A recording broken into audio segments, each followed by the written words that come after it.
Doctor ortho, अब दर्द भी घुटने टेकेगा। राजस्थान के सरकारी स्कूलों में मीडिया की एंट्री और वीडियो रिकॉर्डिंग को लेकर जारी एक आदेश ने सियासत से लेकर सोशल मीडिया तक हलचल मचा दी है।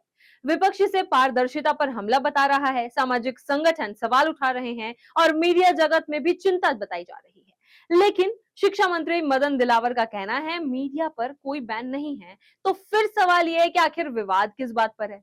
अब क्या सरकार बच्चों की सुरक्षा और निजता के नाम पर नियम सख्त कर रही है या फिर इन नियमों के जरिए सरकारी स्कूलों की जमीनी हकीकत कैमरे से दूर रखने की कोशिश हो रही है? नमस्कार, मैं कीर्ति भारद्वाज, चैनल 4 न्यूज राजस्थान पर आप सभी का स्वागत है। राजस्थान के सरकारी स्कूल जहां बच्चों की पढ़ाई से लेकर स्कूल की व्यवस्थाओं तक कई मुद्दे अक्सर सार्वजनिक चर्चा का हिस्सा बनते हैं। कभी टूटी हुई बिल्डिंग, कभी शिक्षकों की कमी, कभी मिड डे मील, तो कभी स्कूलों में बुनियादी सुविधाओं पर सवाल। ऐसे में जब मीडिया किसी स्कूल में पहुंचता है तो कैमरा सिर्फ तस्वीर रिकॉर्ड नहीं करता, वो वहां की व्यवस्था को भी सामने लाता है। लेकिन अब मीडिया के स्कूलों में प्रवेश और बच्चों की फोटो, वीडियो या बयान रिकॉर्ड करने को लेकर जारी निर्देशों ने एक नई बहस खड़ी कर दी है। विवाद बढ़ा तो शिक्षा मंत्री मदन दिलावर सामने आए। उन्होंने साफ कहा कि सरकार का मीडिया की स्वतंत्रता पर रोक लगाने का कोई इरादा नहीं है। मंत्री के मुताबिक स्कूलों में मीडिया के प्रवेश पर पूरी तरह प्रतिबंध नहीं लगाया गया है। उनका कहना है कि आदेश को गलत तरीके से प्रचारित किया जा रहा है। लेकिन सरकार ने बच्चों से जुड़ी रिपोर्टिंग को लेकर एक अहम शर्त जरूर रखी है। नाबालिग बच्चों की फोटो, वीडियो या बयान सार्वजनिक करने से पहले उनकी सुरक्षा, गरिमा और निजता का ध्यान रखना होगा। यानी सरकार का तर्क है कि बच्चों की सुरक्षा सर्वोपरि है।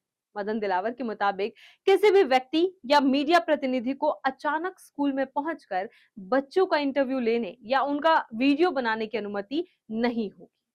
फोटो या बयान रिकॉर्ड करने से पहले अभिभावक या मौके पर मौजूद शिक्षक यानी संस्था प्रधान की अनुमति लेना अनिवार्य होगा। सरकार के नजरिए से देखें तो इसके पीछे एक सीधा तर्क है। बच्चे नाबालिग हैं और उनकी पहचान, तस्वीर या बयान सार्वजनिक करने से पहले उनकी निजता की रक्षा जरूरी है। लेकिन यहीं से विवाद का दूसरा पक्ष सामने आता है।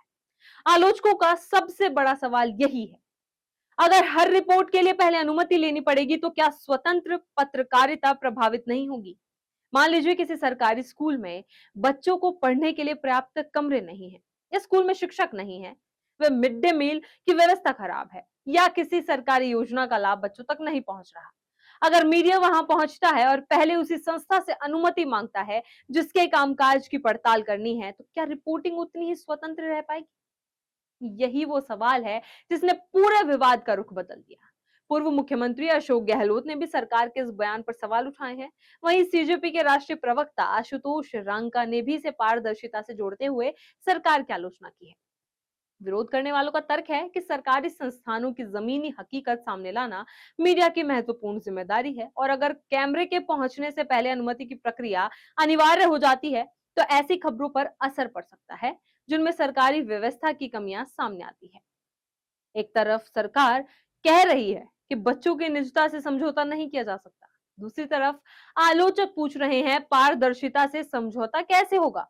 सरकार के लिए बच्चों की सुरक्षा एक संवेदनशील मुद्दा है, वहीं पत्रकारिता के लिए सरकारी संस्थानों की स्वतंत्र निगरानी और सार्वजनिक जवाबदेही भी उतनी ही महत्वपूर्ण है। दोनों पक्षों की चिंता अपने अपने स्थान पर गंभीर है।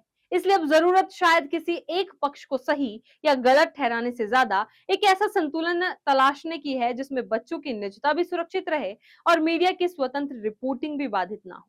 क्या स्कूल में बच्चों का वीडियो बनाने से पहले अभिभावक की अनुमति जरूरी होनी चाहिए? बिल्कुल। बच्चों की पहचान और निजता के मामलों में सुरक्षा जरूरी है। इस तरह खबरों के लिए बने रहे चैनल 4 न्यूज राजस्थान के साथ।